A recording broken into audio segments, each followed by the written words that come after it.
The gentlewoman from North Carolina is recognized.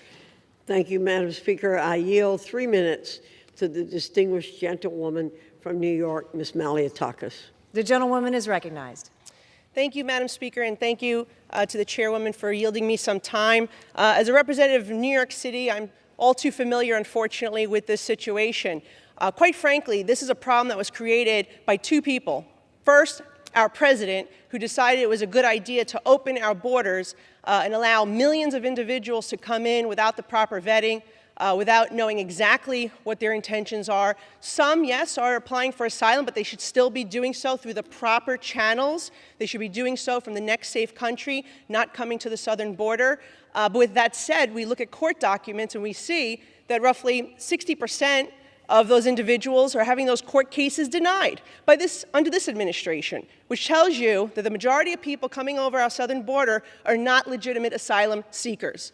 Secondly, the problem in New York City, I blame my mayor, Mayor Eric Adams, because he is misinterpreting New York City's right to shelter law. That was a court decree under Mayor Ed Koch that was agreed to address the issue of homeless New Yorkers. It was always intended to provide support and housing for homeless New Yorkers, citizens of New York, not individuals who just strolled over the border last week.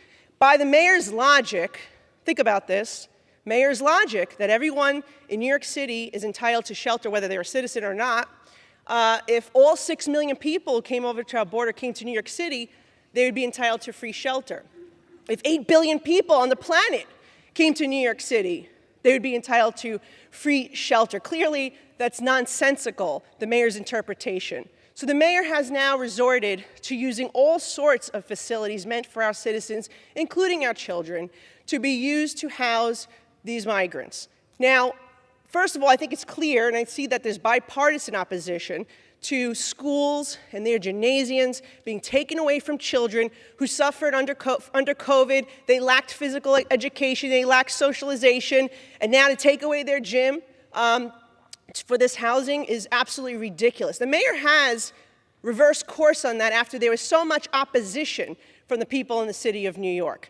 But he's still using old schools, facilities that are supposed to be, let's say, they were previously Catholic schools, and they've closed.